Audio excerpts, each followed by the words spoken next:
You're listening to the Roots for Churches podcast. Today, we have James Poulter, the CEO of Vixen Labs and a global speaker on the subject of AI, digital technology, and innovation culture. James founded ecclesiae.org in 2023 to help church leaders and congregations grapple with the emergence of AI.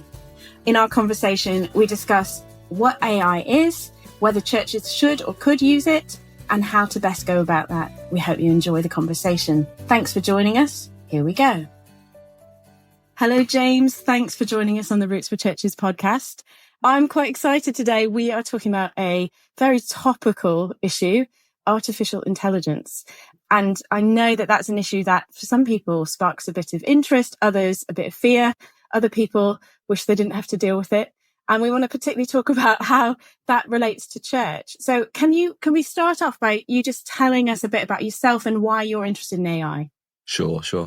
Well, yes, I'm James Poulter. Everyone knows me as JP, and I'm the CEO of a company called Vixen Labs, which was recently acquired by House 337, which is an advertising agency in the UK. And we've been working for the past 5 years or so to build voice and conversational AI systems for brands and businesses, and working also with some churches and Christian organizations as well. And you might say, well, what does that really mean? If you've got something like an Amazon Alexa in the living room or the kitchen, or you've used Google Assistant, we can build applications for these platforms in the same way that we can build them for your mobile phone. And so that's what we've been doing for brands and businesses for a number of years. And in recent times, spending a lot more attention on things like ChatGPT, which many people I'm sure will have tried by now, given the stats that we have about how many people are using it. I'm sure at least half of you have probably tried it. And we are trying to help businesses and organizations leverage these types of tools to increase their productivity, to help them serve customers, and also in the church context, help them connect with their community in ways that they hadn't done before. And all of that is their kind of day job, so to speak. And also the past 12 months, I've had the opportunity to spend a lot more time going out and meeting with churches and parachurch organizations around the world to talk about the potential powers of artificial intelligence as we seek to bring it into a ministry context, and also potentially some of the dangers or pitfalls that we need to be aware of if we want to do that in a way that is ethical and theologically sound as well. So I'm excited to be spending some time to chat with you about this, because it's so important, because it's not an issue that any of us really can ignore anymore. Yes, it's true. It's all over the news, and it's very tempting, I think, as a Christian, or even maybe a church leader in a small church, I'm thinking in an old medieval building, to think, does this even apply to me? Is this useful, or is this something I should be scared of? And, you know, the sci-fi films don't help us. In most of the sci-fi films, AI sort of takes over and is the end of humanity. So what do we have to say to that? Do we need to be afraid? Well, yeah, I think the thing that's making us particularly fearful in recent months is that we've seen things that for a long time felt like science fiction becoming science fact. We're seeing them come into the real world, and these artificial intelligences, particularly these, though, that would present themselves as almost human in their intelligence, that's what we find potentially disturbing or threatening in some way, but was also sparking a humongous amount of curiosity, which I think is really, really interesting. And that's why it's made national news. It's why it's still on the top of the agenda for national governments around the world. As we record this week, the AI Act has just been passed in the European Union, for example. This is making real news agendas and will be a major feature of this year's elections, I imagine, both in the UK, whenever that happens, and definitely as a part of the presidential election this year. And so because these tools are now so popular in our consciousness and threading themselves through different parts of our everyday life, from work and productivity to obviously the ministry context, I think we are right to be scared, just because of the fact that change has happened so quickly. And this is often the way in which we react, is that change scares us. But really, I always say that when it comes to anything new that we have to assimilate into society, it's not actually that we're afraid of change. We're actually pretty good as humans to adapting to change. And we've been doing it very well for the past couple of 100 years, particularly since the Industrial Revolution. But what we are afraid of is the unknown. And the thing that AI presents in this context is that it has many elements of it that feel quite unknown, that feel quite other, because even for those developing these systems, it feels like they can't always explain how they're able to do what they're able to do. And in some cases, they can't explain how some of these models are able to produce the results they produce. And that feeling of the unknown is the thing that we often will fear. So I think that's one of the big driving forces. That it's like, where is this going to go? It's not necessarily that we're afraid of the change we've already experienced. For many people, they're finding great utility from what's already come about, being able to do things quicker, faster, maybe more simply, hopefully making experiences we all have to engage with, like talking to your bank on the telephone, or trying to change your Sky subscription. These things could potentially get a lot easier over time as a result. So I don't think we're afraid of that. But what we are afraid is the potential for where this might go and the change that might bring about. And that change is relatively hard to pin down right now. And I think that's what's driving the fear factor. And I think some of us have had bad experiences. You mentioned those telephone systems where it can't understand your accent, or a computer says no. Yes. You just get stuck in this system. And you're like, I just want a real person who can empathize or can help me walk through this. And I think that those experiences then give us a sense of fear of, what if the machines are doing all the thinking? How do I get a truly empathetic answer? Yes, exactly. So can you give us a bit of an idiot's guide of how AI works? I know the science is very clever, and you even just said, sometimes we can't understand how it's doing it. But, can you give us an understanding of large language models, something like ChatGPT? What is it doing? And is it good or is it bad? Yeah, no, of course. Well, and so the first thing is to really try and get our terminology right. We use this umbrella term, artificial intelligence. And actually, it's kind of not that helpful. Most of the AI that we're talking about when we're using a common definition for it at the moment is quite artificial and not very intelligent. And in fact, it's not really even a good catch-all term for what's going on under the hood of most of the applications that you're using on a daily basis. There's an awful lot of machine learning going on, and that machine learning is basically large data sets that have been trained and modeled in different ways to do prediction. They can predict things. A large language model is the tool that is powering things like ChatGPT or Perplexity or Claude or any of these other AI chatbot tools that you might have experienced. And a large language model is exactly what it sounds like. It's a very large data set of language that's been put into a model that acts more like your brain than an algorithm. An algorithm is something quite simple. It's A plus B equals C, or E equals MC squared. And if you go and put those coordinates into a calculator and give it some inputs, you're going to get the same answer as if I do it, or whoever is listening to this does it themselves. That's what an algorithm does. It's a calculation. What a model does, which is slightly different, is that it is prediction. It's trying to predict the output of something. And of course, based upon an ever-changing and very large set of parameters, and then also based upon the input given, it will predict things based upon different likelihood. And what a large language model is doing is predicting language. It's predicting the next word, or actually, in some cases, parts of words, the next what we call token in a sentence. You'll often hear about these models being measured by how many tokens they can produce or consume. And a large language model is doing exactly what your phone's auto-predict does when it's trying to work out the next word to suggest when you're writing a text. And if I asked you this, finish this sentence, I'd say, swing low, sweet, what would you say? Chariot. Right, Chariot, okay. definitely. Or Jack and Jill went up the hill. Exactly, right? You can predict these things because your brain is trained in the same way these models are trained. Your brain can predict the end of that sentence because you've seen that sentence or heard that sentence many, many, many times.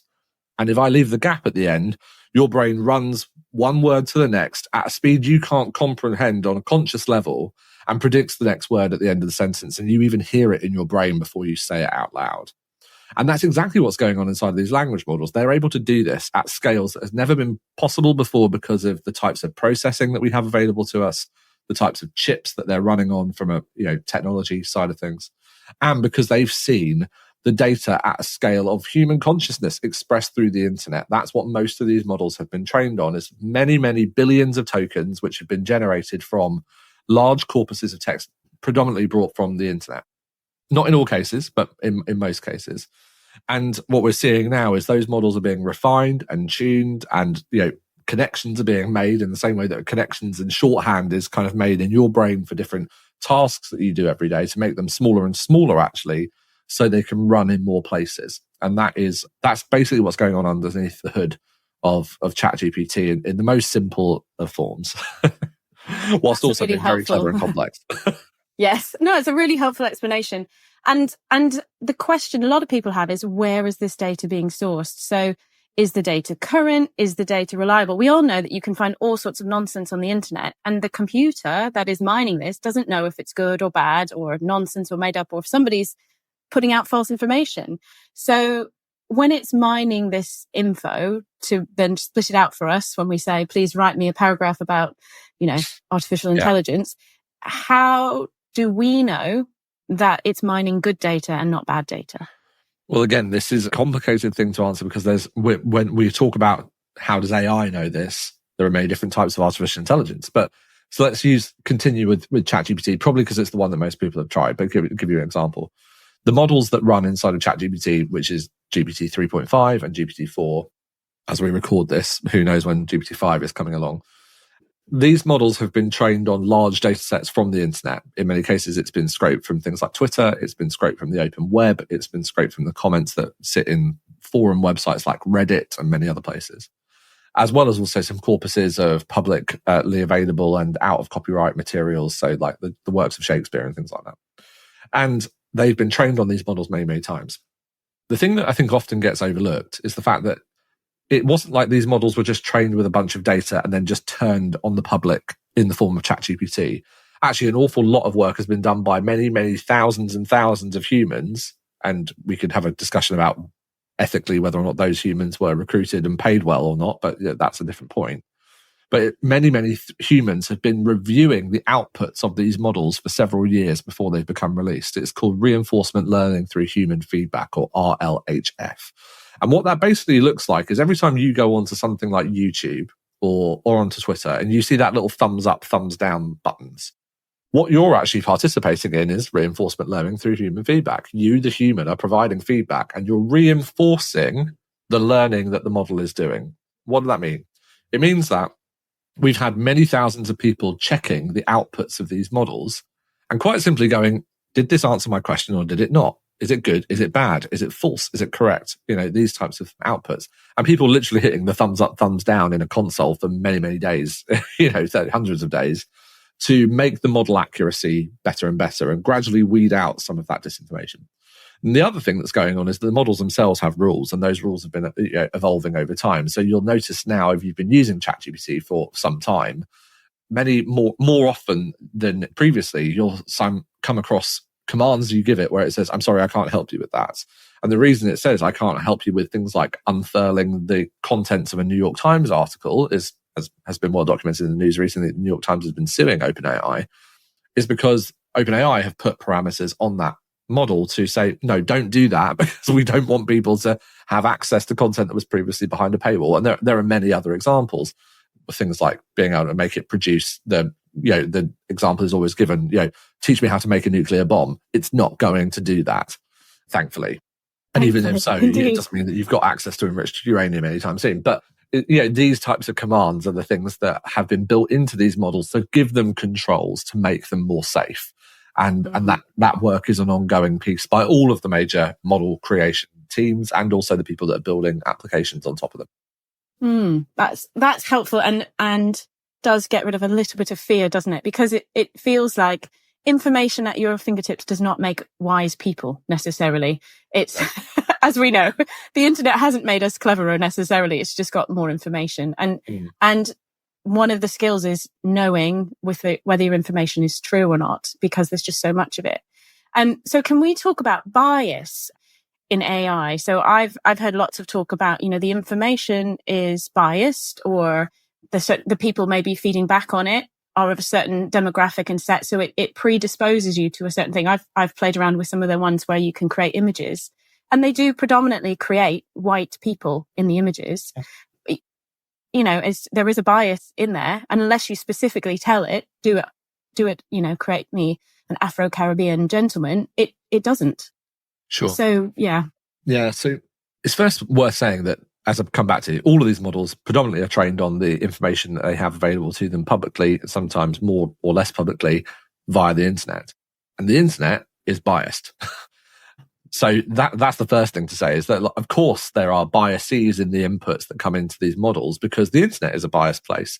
the majority of the web is not written by a kind of gloriously diverse group of people.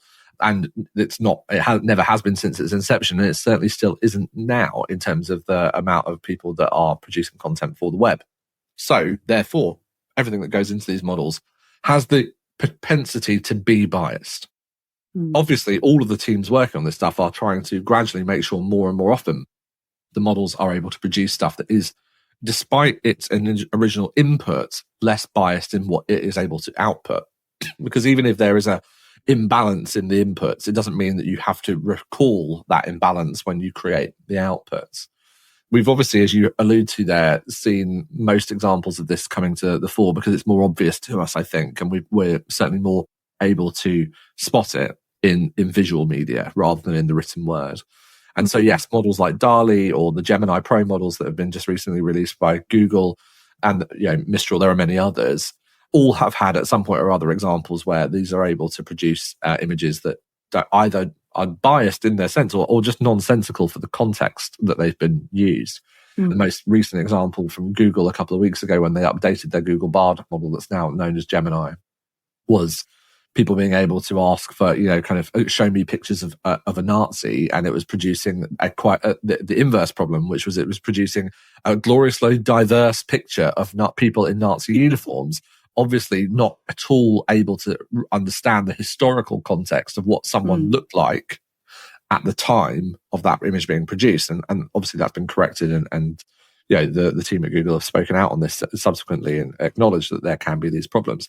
And at the same time, this is exactly why these things have to be put into the wild and out into the public for them to be interacted with, for these biases, whatever they look like, whether positive, negative, or reinforcement, to be revealed to us and ultimately corrected. But I don't think that we should necessarily worry in general at the moment that AI is biased. It's more about what the people using AI will do with it to reinforce these biases. I think this is really where the challenge lies in terms of us as the church, particularly if you think in the context of things like using these tools to produce new materials.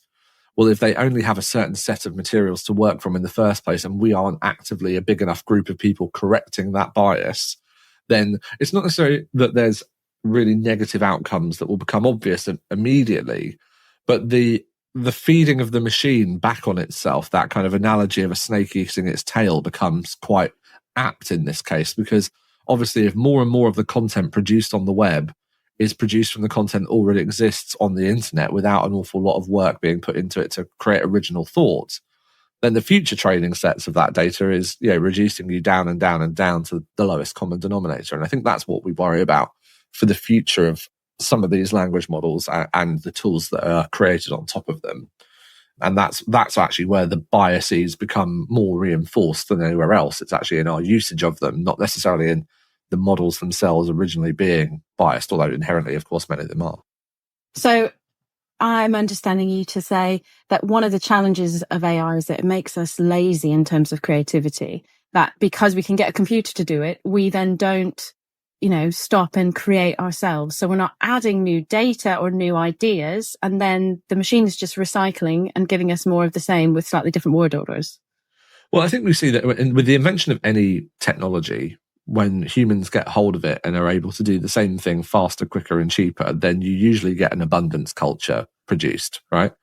It was very normal for most people to be riding around on horseback for a long time until the car comes along, and then cars get cheaper, it gets more abundant, we all drive, and then we have to live with the consequences of air pollution, as an example.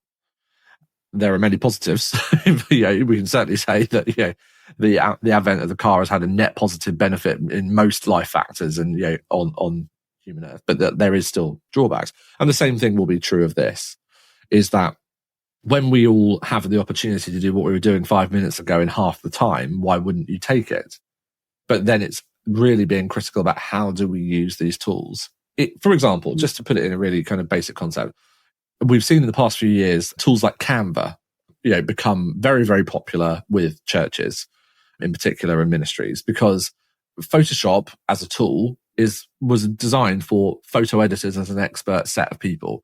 Knowing how to use that as a tool actually was quite difficult and still remained for most people in the realms of you're going to have some kind of graphic design skill set to go and use it.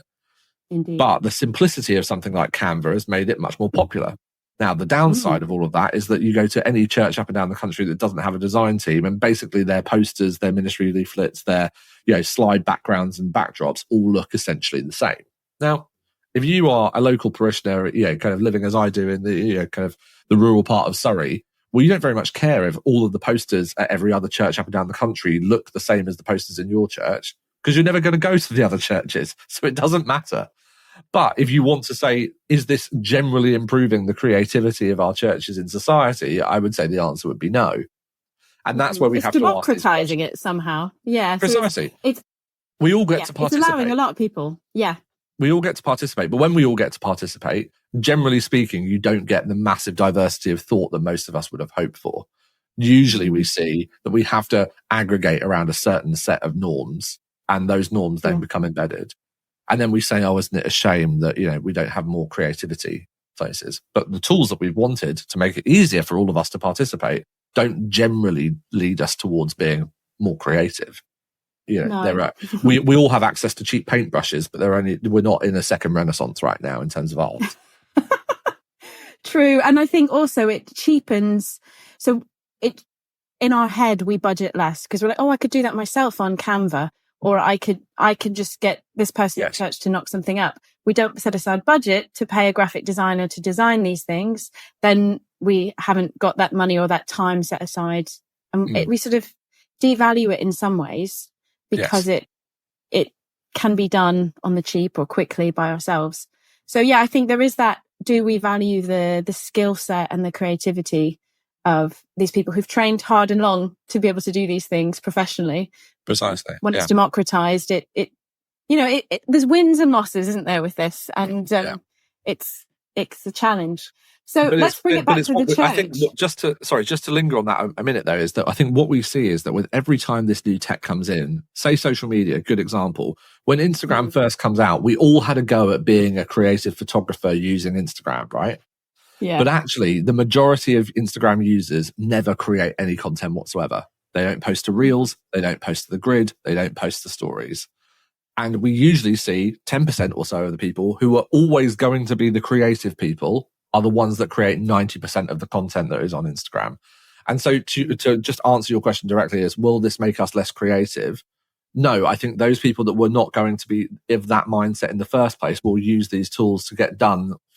The reality is that most people who have access to these tools now are going to probably do the commodity style execution of what they were going to do anyway. And they're the same people that would have never seen the value in paying to hire a graphic designer or a journalist or a copywriter in the first place to write their Sunday weekend notices or to design the poster or the backdrops, right? That they were never going to do that in the first place. So you could argue net, it's about the same as what we're experiencing. But in the first instance where a new technology arrives, we think we're going to get this wave of creativity, this unleashing of everyone participating. And this goes back as far as Gutenberg and the printing press, right?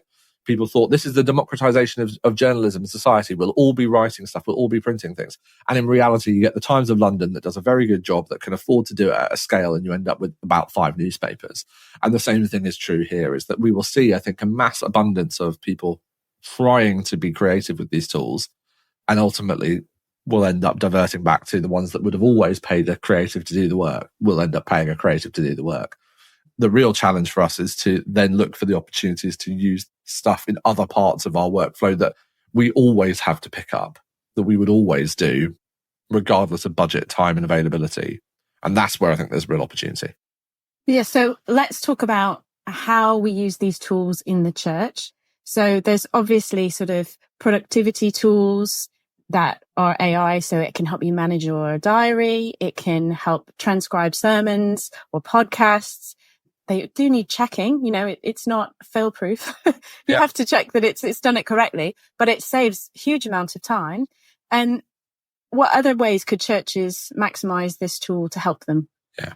So I think the reality that most of us don't really want to own up to is that we see for particularly, and I've spoken to a lot of church ministers and pastors in the US and here in the UK over the past year or so as this stuff has become more prevalent. The reality is that most of ministry is administry. We do an awful lot of administration And the ratio of that is often higher than our time actually out doing ministry in some form. Whether that's preparing all the way towards a Sunday for what is an hour and a half, often maybe an hour in our communities. But the amount of work that goes into being able to execute a Sunday service, is disproportionate in terms of time and man hours or lady hours to the time that is actually in the room on the Sunday. And the same goes for kids' work. The same thing goes for midweek courses and, kind of lunch and, sessions or whatever it might be. All of that stuff has a lot of administration. This is, I think, one of the biggest potential opportunities for AI to come along and help people, because I don't think most ministers, most pastors, vicars, curates and everybody else across the country went into training for ordination or, kind of taking up a role in a church to spend an awful lot of time in front of a computer doing PowerPoint presentations and writing documents and filling out safeguarding forms. But we spend an awful lot of time doing that stuff. And, in many cases, we've had to rely upon time-strapped volunteers to also help us provide for that, where those volunteers also would rather be doing something where they're actually seeing the impact of their time spent building the kingdom. So if even there's a 10%, a 20%, but I think it's probably more like a 30 to 40% windfall of admin time being reduced, if we could get people to know how to use these tools well, then think about the amount of unleashed potential there is in the church for going out into the community, doing social justice, working, to build the kingdom. I think that is the biggest opportunity. So the thing I would ask anyone that's getting started in this is look at the things you do every single week that you would rather not be doing. And if those things happen to use a computer currently, then this is the opportunity to get trying out using these tools and see if there are processes that you can begin to introduce that doesn't outsource the work. But imagine having a highly functioning virtual assistant that was there helping you out in a task. What if that looked like you had something that was an AI that did that? How might that help you? And so that's the type of task where I think there's real opportunity. And you mentioned a few things about like transcriptions, great example. If you want to produce, this is a real example that I've done myself, record the Sunday sermon. I mean, you can do that on your phone now. You don't need, we're not talking about investing in lots of high tech kit, but most people have got a microphone or a phone. And then just upload that into one of these AI transcription services. I personally recommend otter.ai, which is a very good one. And then instantly you've got a transcript. Okay, now what you want a summary of that and turn it into 3 questions that you can give to your small group leaders for them to go and run a small group in the week. Great. Ask it to do that, and it's going to produce you a 1-page summary of the sermon with all of the Bible references and 3 questions. How much time would you have spent doing that yourself otherwise? Hours. Hours, exactly, hours. And I'm not saying that you just hit the button and off you go and don't look at it and don't worry about reading it and checking it. But I would challenge anybody to have a go at it and say it can't do it probably as well as you were going to do it. Yeah, and you can tweak it once it's done to personalize it, and the tone may not sound like you, but you can tweak that. Precisely. It's done 90% of the work, hasn't it? It's amazing. It has. And you'd be amazed if you want it to sound like you. We can now use some of these tools to make it sound like you as well. So, if it's going and taking 5 sermons that you've recently done, transcribing those as documents and uploading them to ChatGPT and create a GPT for yourself, which sounds like you, and tell it that whenever you want it to produce content, make this sound like me based upon the way I speak, based upon these documents. We can do that now. And so, the point there is that a task that you would have had to do anyway? Probably. Yeah.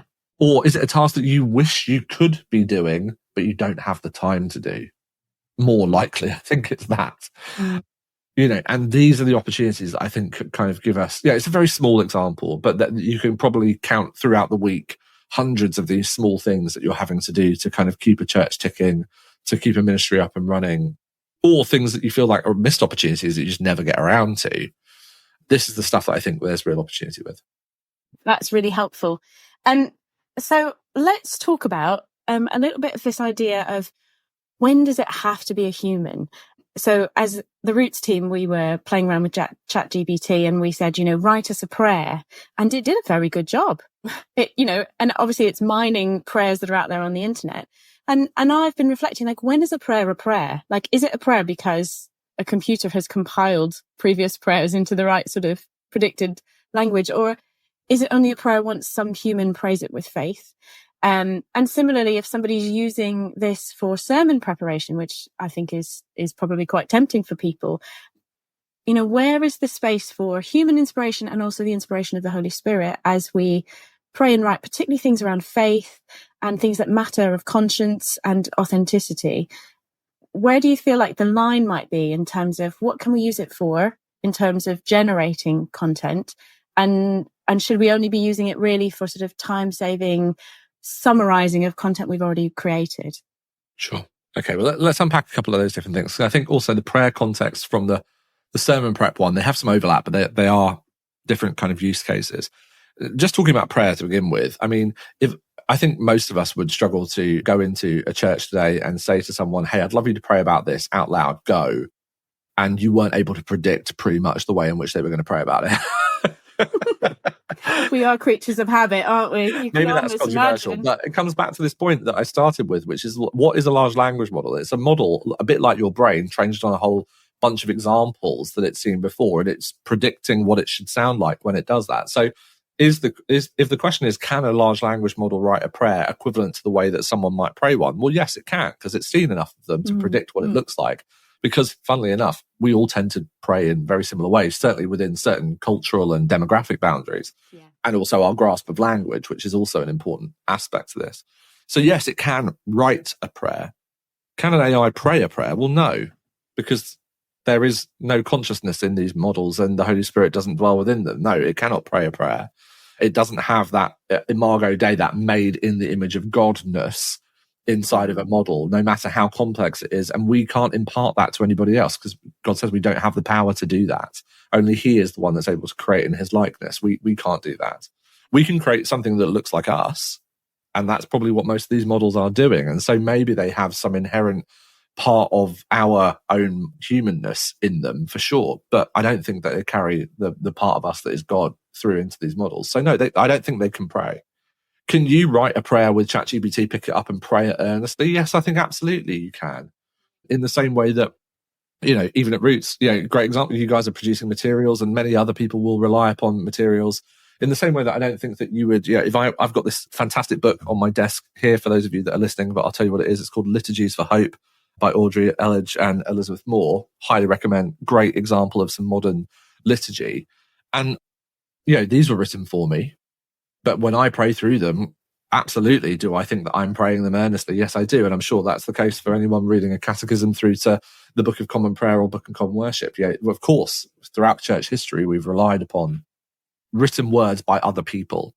Now, these AIs are writing these words as well. And I think the question there is about really the intent of the prayer. And if you are intentionally praying these things earnestly in seeking God with these words, wherever they've come from, personally, I don't very much mind. I don't think God very much minds either. Because if we are to say that God cannot use this stuff, right? He cannot use it. As A.W. Tozer would say, there is no limit to God's power, right? It is limitless. He talks often in that. I've just finished reading that book, kind of For the Holiness of God. And he talks indefinitely about God's limitlessness. And by definition, therefore, there is nothing outside of God. And that includes this technology, right? So of course, God can use it. Is the technology itself doing the praying? No, I don't think it is. No. But can it be used and should it be used? I don't particularly have a problem with that. But the thing that's different, I suppose, with the sermon preparation use case is that we believe, if you follow this, theology through, that in the New Testament we're told about the fivefold ministry, and we know that a teaching is a specific gifting and one of about the only 2 or 3 things that can be called a true vocation as given by God, in the Bible. And so we place that role of those that would teach the Bible on I think a higher pedestal than we would in other contexts. And so then the question is, if you're going to go into ChatGPT and hit a button and say, write me a sermon on 1 Corinthians 13 about love for a wedding, well, it'll do a really good job at that because, funnily enough, there's loads of sermons out there about 1 Corinthians 13 for a wedding because it's the most popular passage ever preached for weddings. Of course, there's examples. So it will do a very good job at that. It will. Should you pick up and just use that? Well, I'd say that probably is laziness. And I think that is a laziness that comes from a place of we're all probably quite tired of having to do that job. So the question then is, well, is it, maybe going too far to say, is it a sin to do this? I don't think the act of hitting the button in ChatGPT is the sin, but does it convict us of our laziness? Then maybe it does. And so the real challenge, I think, is to say, well, what can we use these tools for? And, we know that they are great for research. We know that some of us are great about coming up, I think in stories. I can think of lots of different stories, but I'm not a theologian. I'm not a scholar. I'm not great at knowing exactly what passage this was in and kind of doing an exegesis of Nehemiah, kind of rebuilding the temple. Like, I'm not that person. But so if I go into ChatGPT and say, hey, could you just give me like a recap of what the story of Nehemiah was about? And like, what are some of the key examples throughout church history where people have used this story in different contexts? It's going to do a really good job at that because it's got loads of examples. And I don't think there's any particular problem with doing that. But the point is that what we're really asking under all of these questions is, what does it mean to be a preacher? What does it mean to be a teacher of the word of God? And we try and kind of use this kind of whole, is it okay for AI to do it, as some like hopeful get out of jail free card for us to make the job of that high calling somehow easier. And the point is, it's not supposed to be easy, and it's not supposed to be a lightly taken act. But can we find things to make the administration and the arduousness of doing so easier? Sure. Because like, we have no examples in early church history of people being told to be a teacher of the word. You have to stand up every single Sunday and preach for an hour and a half. It's not a model. I hope it's not an hour and a half. And in some church traditions, though, it is an hour and a half, and in some it's 10 minutes. You're right. Great. But the point is that we have the calling to be great, to teach the word. We have no definition of structure or methodology laid out to us in Scripture. But we culturally have done a lot of work to make that quite hard for people. And so I think if there is opportunities to make that easier whilst also not reducing the importance of that calling, then I think that's a really interesting opportunity, to kind of fit within those cultural norms, or to help bring people that maybe aren't the most, that are amazing pastors, but they're not the most literate, speakers, to be able to do a better job at articulating the thoughts that they had. Then sure, why not? Or being able to speak into different cultures when someone's called to speak in a different context that they're used to. These types of things can be aided by AI, and I don't think it's wrong to assume that they should do so, but we should never be using these things to encourage our own laziness when being asked to do that very high called position of teaching the word. And I think that's the challenge for all of us, which I'm sure we all fall short of without AI. From time to time anyway. No, it's true, isn't it? I mean, it comes back to the basic idea of plagiarism, which is, an ultimate laziness. I don't know, and so I'm just going to copy somebody else's work. Whereas if you're using AI to say, here's my thoughts, can you put them in a structure that makes more sense? That's different because, but I think there's still that prayerful preparation of, I'm attending to Scripture, I'm attending to my community, and I'm attending to God. What do you want to say? And, then we add skill to synthesize that and make it as effective as possible in our communication. But there's still that first piece of coming to God and allowing God to activate our creativity that, as you say, that needs to come from us, where we, Roots produces sermon notes and sermon starters, again, to kind of spark ideas. Precisely. To help people sit with the passage, sit with their community and think, how does this apply? But it still requires that choice of the individual to go, yes, that's the right bit. No, that's not. That sends me off on another tangent. And I think that's actually where God's leading. Yeah. And you have to think the other main, kind of opportunity here, I think, is around accessibility in lots of different ways, whether that's in terms of language, whether that's not just in terms of different languages, but also in terms of our understanding and access to language. We use so much, so many words creep into the lexicon of the church that basically don't mean anything to half of the people in the room. And it's like, how can we be using these tools to challenge ourselves and saying, like, am I saying this to sound clever, or am I saying it to actually communicate what God has to say to these people? And like, so we often think about these tools as being the thing that generates this content. But it can also be a great tool to check our own work. Hey, read this sermon and tell me if it's grammatically correct, or tell me if there's a heresy in here based upon all the knowledge that you have of church history. Like, these tools are pretty good at doing that stuff. And it's the type of task that you probably wouldn't necessarily be doing. And so I think there's an opportunity to not I don't think it's just about a threat of reducing the quality of our preaching. I think there's a real opportunity to improve the quality of our preaching by having this kind of creative AI assistant that knows what it's doing and can, lean upon all of the knowledge that's been uploaded to the Christian part of the internet for the past couple of decades. I would use that if I had it in front of me, given the task. Yeah, no, that sounds really good. Let's set some parameters, some do's and don'ts. So say somebody's thinking, okay, this all sounds good. I'm going to look at some ways to speed up my productivity in my ministry admin. I might ask this to help me with my sermon prep in terms of transcriptions, that kind of thing. What are some just don't do this, please don't do this kind of top tips that you want to give? So, I mean, the main thing to say is that all of the rules that I'm going to talk about now should also probably be just writ large across any time you touch technology when it comes to ministry, right? So it's not AI necessarily specific, but there are a couple of nuances. The first is, much like you should be thinking about this anyway in terms of data protection and GDPR, is that if you've got personally identifiable information, that's names, addresses, email addresses, phone numbers, etc., about congregation members, don't go uploading them to an AI tool and asking it to do a bunch of work unless you've got the permission of those people, in which case go at it, So the first thing is to say confidential information should be staying confidential. And of course, over time, with these different laws that are coming in, I mentioned earlier the AI Act that's being passed in the European Union, obviously it doesn't cover the UK at the moment, but would do probably in the future. These are opportunities to kind of get tighter and get more guidance around how to do this stuff well. But for now, a good rule of thumb is if it's got private information, don't go putting it into one of these tools. That doesn't mean that you can't use it to create a template that you fill in or say, create me an example, but you go fill it in later, but don't go uploading that stuff. So that's probably my first thing.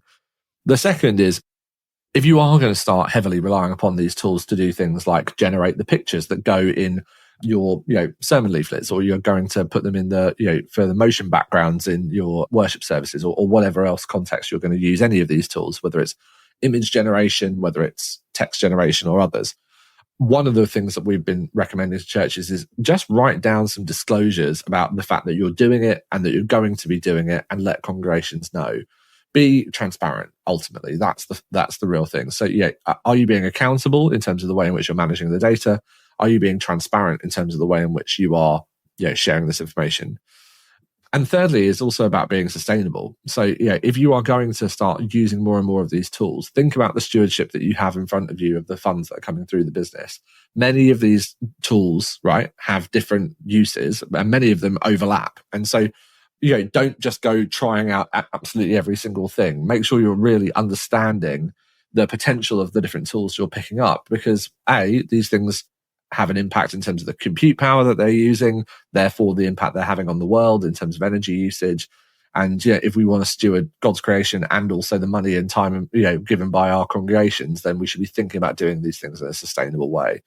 So I think those are probably the three big things to be thinking about. And in terms of kind of people getting started, which is probably the flip side of it, is start with the things that are easy for you to begin to use. If you're using tools like Notion for creating your graphics or social media, have a play around with the AI tools that are already built into things like Canva. You'll be amazed at how quickly you can create more efficiently and effectively with that. Or if you've got a ChatGPT account, maybe pay the 10 quid a month or whatever it is to upgrade and go to the premium model, because it means that everything you're putting up there you can delete. It means that it's protected and it doesn't go to train the future versions of the model, because if you're using the free one, then they can use that data. And it also means that you've got a bit more control over custom instructions and making the thing a bit more useful for you. So I would try to play in the places you're already using rather than thinking about, I have to add 5 new things to my plate. Start simple. That's really helpful. And if a church leader or a key volunteer is thinking, how do I just stay on top of this? This whole thing changes so fast, the landscape, I can't keep up. What would you recommend? So there's a couple of really good newsletters that are out there, which I would highly recommend, and a couple of people that I would suggest you follow. There are some great resources being produced by the team at Glue in the US, which is just glue.us. They have a load of resources there. Particularly my pal Kenny Zhang, who is part of the team at Exponential, is doing a lot of work to bring kind of everyday AI church kind of tools to the fore. I'd also recommend joining our Facebook group, which is the AI for Church Leaders group on Facebook. Just go search for that. There's over 5,000 church leaders across the world that have joined that group now. And so really recommend to go and get started there. And then for our own side here in the UK, Ecclesiae, which is the organisation that I started last year, over the next 12 months, we're going to be rolling out a podcast to help keep people up to date with the latest AI tools for churches. We're also looking at doing some foundational research around what's being used in the church as well. And so you can find all of that at Ecclesiae, which is Ecclesia AI at the end.org. Go search for that and you can get started there. That's fantastic. And if people just want more information about you, how do they track with you? How do they follow you? Yeah, I mean, I'm just at James Poulter, all one word, on most social media platforms. You'll most likely find me on LinkedIn or Instagram for that type of content. And if you also want access to more kind of commercial services, then Vixen Labs is our business, which is just vixenlabs.co. And you can find that as well. I'm sure there'll be links in show notes to this. But yeah, please do get in touch. And yeah, one of the things that we're particularly keen to be doing is if you've got churches or you're running a parachurch organization that would like to run workshops or to get trained up in how to use some of these tools, then we have all of that being prepared at the moment as well. So do drop me a line and happy to come and speak and talk through this with your leadership teams wherever you are. Thank you. That's been really, really insightful, James. And I have a lot to think about and hopefully some things to go and try. Thank you much for your time. Thanks so much, Ma. James has written an article on artificial intelligence in our Roots Adult Knowledge magazine, May-June, issue 131. We'd love you to read it. You can find it online at rootsforchurches.com. Roots produce fresh content every week, written by faith-filled creative practitioners to help you lead worship, preach, lead children's, youth, and all-age gatherings. We'd love you to explore it. Please head to our website to find out more.